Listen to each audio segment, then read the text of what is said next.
YouTube, what's happening? Zay Learns in full effect. First of all, I'd like to thank you guys to subscribing to the channel, viewing and supporting the channel. I really appreciate that, and I'm going to continue to put out excellent content for you all. So I'm going to get right to it. And this topic is huge. I say it's one of the most heartfelt topics I've done on YouTube. How to defeat pornography addiction. If you have watched my channel, I've been very open about how I used to watch pornography. Obviously, I can't really say that. We're trying to be YouTube friendly here, but adult content was a serious thing back in the day. I got exposed in high school. I was at a friend's house. Actually, not a friend's. I was actually at my brother-in-law's house, and I got exposed to it. And in high school, I was an excellent athlete, and I knew once I got into that, looking back, I didn't know how big of an effect that it was on me. But I honestly believe that it cost me being not only getting a scholarship playing football, but possibly I could have went pro, because I honestly believe that I was that good in football. Not just to be arrogant, but it led me down the wrong road and not focused like I should have been. And I say that to say this, is that I went from high school all the way up to 27 years old to where I was addicted to pornography. And it's not like where it's like 10 or 11 times a day. It wasn't like that, but it compounded. It was just consistent. And there's times where I stopped and then I started again, but I didn't understand how that happened. So I'm going to explain to you how you can defeat pornography, not by your own strength. You also need, obviously, prayer, talking to God, and admitting your sins, and asking Him to help you. But there's also people that has to be along with that journey, accountability partners. So what I'm going to start out with, ways and how I defeated pornography. One of them, at the very beginning, you have to find your why. You have to find your why. I remember it was November 16th of 2016. One of my friends at my church back in the day was about to get married, and he invited me to a wedding. I was honored to be there. I saw the relationship and the love that they had for each other. And just being there, it just opened my eyes about wanting that for myself. And I realized right then and there that I needed to change. I needed to stop what I was doing in order for me to find that level of intimacy and love, and being able to have one woman to spend the rest of my life with. And right now, to this day, that was 2016. I'm in 2023, and I'm not married, but it's just the fact that I have a sense of peace even though I'm not married, because I have relieved myself from that addiction. It's very peaceful. I say that to say this: you have to find your why. And that why is being tired of being sick and tired, right? During that time, from high school on, I never had a girlfriend during that time. I never had a girlfriend. I did not know how to talk to women. Very socially awkward, and at times very nervous. I was scared. I was scared crapless to talk to women. And during that time, I didn't know why. I seen all my friends and my peers get women left and right. And at times I was jealous because I'm like, dang, how come, how come that wasn't happening for me? And I realized through that time, but if I'm really honest with myself, I wasn't the best looking guy in the world. And I'm being straight up honest. Right now, I'm confident to say I look good. But back in the day, I would say I didn't take care of myself, but conscientiously, I wasn't doing things that was conducive to me finding a good woman, because I was doing acts that were causing me to be socially awkward. During that time, I was awkward. And the reason why I was awkward, I was watching adult content, watching the corn. And when you do that, you're not only idolizing women, you're putting them on a pedestal. But when you've never been in a relationship and that's all you know, it takes the place of real relationship. You're already at a disadvantage because that pornography that warped your brain to make you think that's a relationship. And then when you're actually in one, you're not prepared for it. And that's what happened to me, is that years and years went by and there were opportunities for me to get in relationships, and I wasn't prepared because I was caught up in that addiction, and I substituted the relationship based on what I saw in a fictional temporary video. So the main importance for this very beginning is finding out your why. And that why for me is that I knew that I needed to change. Once you have that in your mind, that you need to change, you'll stop. You will stop.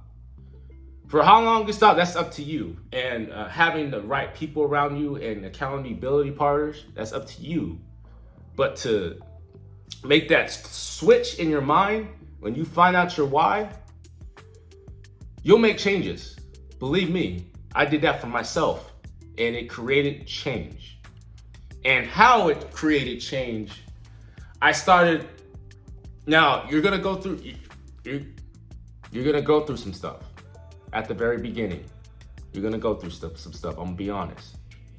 When you first go through the reboot period of pornography addiction, I'm going to be honest with you, it will be hell. It will be hell at first. At first, the first week, you're like, yeah, I got this. But then after that week, you start getting headaches. You start getting brain fog.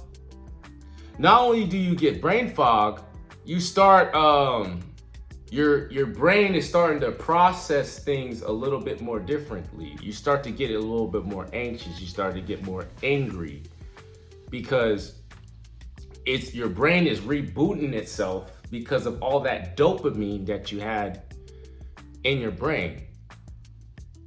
So that is frustrating. And the way to counteract that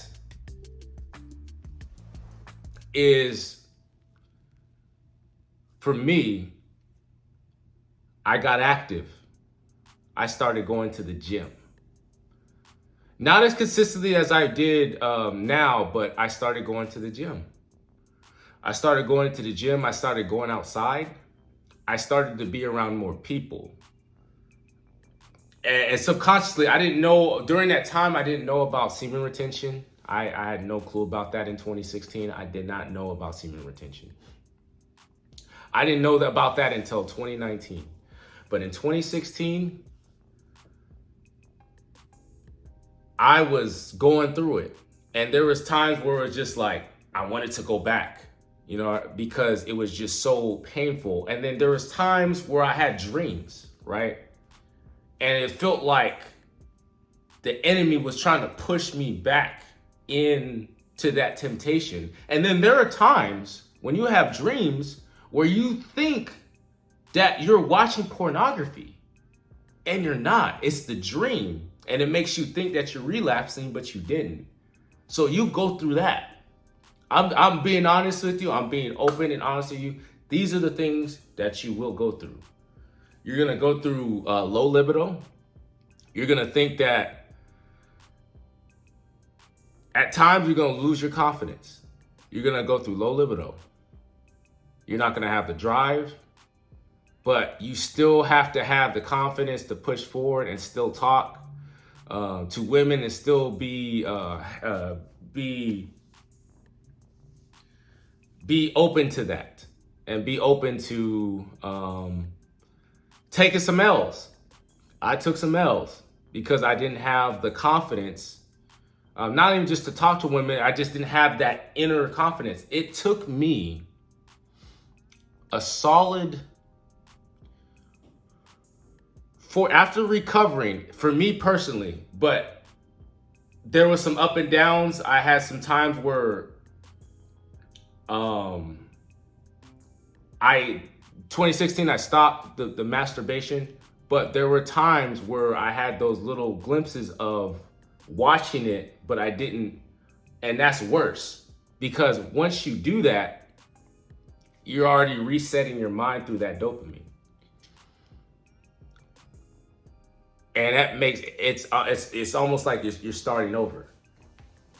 2019 is when I just completely did not watch it. I didn't no masturbation, no watching it.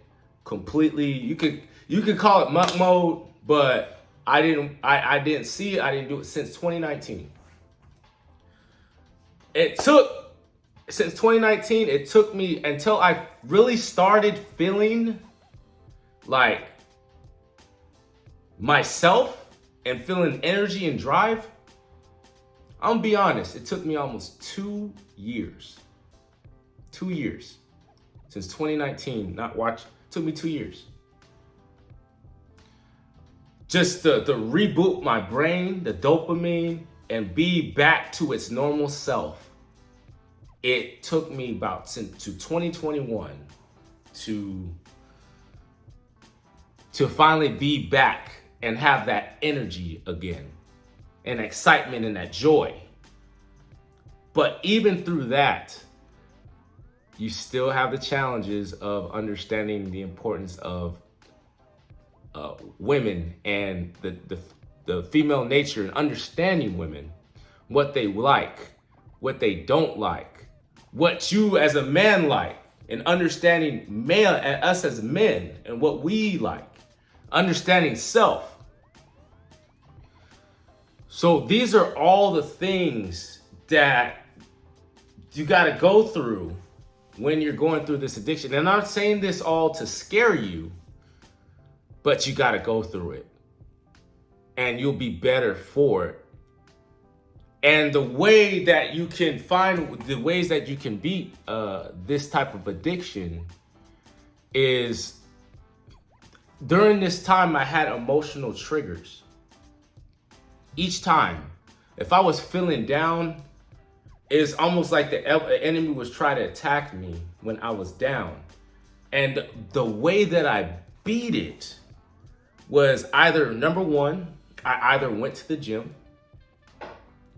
And number two, if I didn't go to the gym, I was around people. I was around friends. I was around family.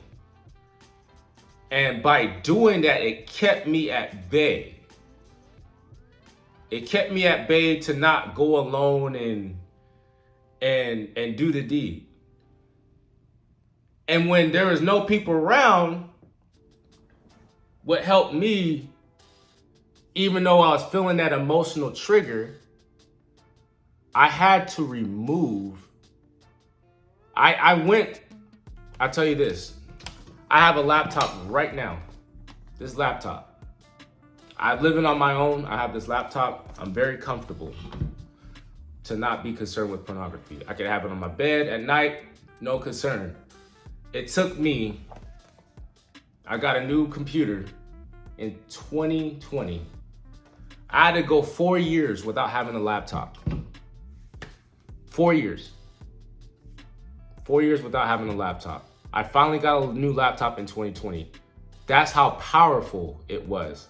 Obviously, right now, you can go on your cell phone and find stuff. But during that time, the power of having a laptop was big. And it was like a trigger by having this laptop to want to go and do the deed. So what I did during 2016, I realized this just right now. I had to remove myself from the laptop. And when I did that, because I was finding different ways. If I needed to get information, I would go to a library or go on a public computer. No laptop. That actually broke the barriers. And then also, comfortability of whenever I felt any type of trigger, I would switch. I would not sleep on my bed. Sometimes I would sleep on the couch or I sleep in a place where people were. But I had to do that to re-trigger myself to not be in these habits. So sometimes I had to switch it up. Where I would normally, do that, I had to go and sleep somewhere else. Sometimes I sleep on the couch, sometimes I sleep on the floor. I would sleep in an area where you switch it up and it rewires your brain to say, and you're basically telling your brain no. But I had to do it. I had to do it with prayer, and it took time and it took consistency to say, no, I'm not going to do this. So rewiring your brain, and then also going to the gym. There's times where I went months and months to where I would play video games, and video games was kind of like a distraction, right? So I did that, and then as I continued to push forward, I cut the video games, right? I started listening to music, listening to more productive music, right? And then after I listened to music, I started watching self-motivational videos on Instagram, and I was more into Instagram. And then I ran into one of these motivational speakers. He started talking about retention. I had no idea what it was. And then I realized, man, retention is like one of the things that can help us as men to conquer our vision or conquer our goals and our dreams and find purpose. So when I did that, I started studying retention. And when I did that, I started,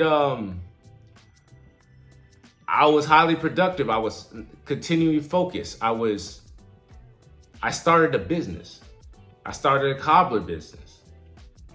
I was making money at work and saving my money and putting it towards my business. My business ended up going to a strawberry festival. I started learning how to conquer my fears of public speaking. I joined a Toastmasters class, right? I joined a Toastmasters class. I started a business, and I continued to do public speaking on YouTube, and then also on Facebook. I would speak up and do different videos. I would promote my business on Facebook and Instagram with videos. And during this time, it was in 2020, the pandemic happened, and there was a lot of delays. I was supposed to be on stage, public speaking. Things changed, the pandemic, we were staying at home. I just roll with it. I say that to say this is that each step, there's always going to be challenges, especially when it comes to the corn and watching adult content. But for me, you had to rewire yourself. And the way you rewire yourself, you had to switch it up.